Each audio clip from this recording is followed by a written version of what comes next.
మీ business ఏదైనా మీ ఊర్లో promotion చేయాలంటే అది సుమన్ టీవీతోనే సాధ్యం. ఇప్పుడే సంప్రదించండి. క్రోధినామ సంవత్సరంలో సింహరాశి వారి రాశి ఫలితాలు ఎలా ఉండబోతున్నాయి, రాజ్యపూజ్యం, అవమానం, దీంతో పాటు ఎలాంటి పరిహారాలు చేస్తే మంచిదో తెలుసుకుందాం.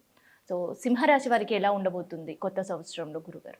సింహము అంటే ద్వాదశ రాశుల్లో మనకు చెప్పినట్టుగా ఒక్కొక్క రాశికి నామంలో సింహము.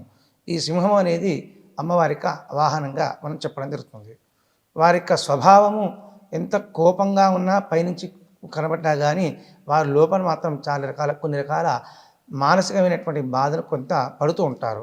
వారి అంటే నిరుగప్పిన నిప్పు వేడిగా ఉంటుంది కానీ దాని లోపల మాత్రం చాలా బాధపడుతూ ఉంటుంది. ఆ సింహరాశి వారికి ప్రస్తుతము శనైశ్చరుడు సప్తమంలో ఉన్నాడు. వారికి కొన్ని రకాల ఇబ్బందులు ఉన్నాయి. అలాగే బృహస్పతి కూడాను మేషంలో ఉన్నాడు, వృషభంలోకి వస్తాడు, అష్టమ స్థానంలోకి.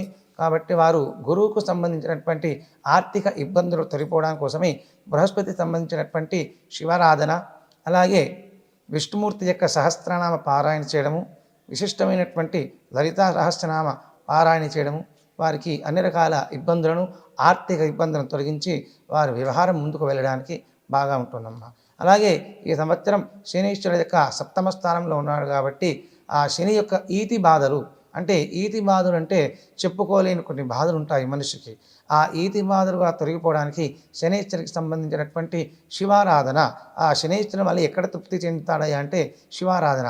ఆ యొక్క సాయంకాల వేళలో సోమవారం కానీ శనివారం కానీ సాయంకాల ప్రదోష వేళలో శివారాధన చేయడం వల్ల ఆ స్వామివారి సంతుష్టుడి వారి యొక్క బాధలను, ఆ యొక్క ఈతి బాధలన్నింటి కూడాను తగ్గించే అవకాశం మనకు కనబడుతుంది. అలాగే ఈ సంవత్సరం సింహరాశి వారికి ఆదాయం ₹2 అయితే ₹14 ఖర్చు కనబడుతుంది. అలాగే రాజపూజ్యము అంటే గౌరవించేవారు ఇద్దరైతే అవమానించేవారు కూడా ఇద్దరు ఉన్నారు. ఈ సంవత్సరం సింహరాశి వారికి మిశ్రమ ఫలితాలు ఉన్నాయి కాబట్టి వారు కొద్దిగా ఆలోచన చేస్తూ అడుగు ముందుకు వేస్తూ ఈ సంవత్సరం గడవాలి అని చెప్పేసి సూచనగా చెప్పడం జరుగుతుంది.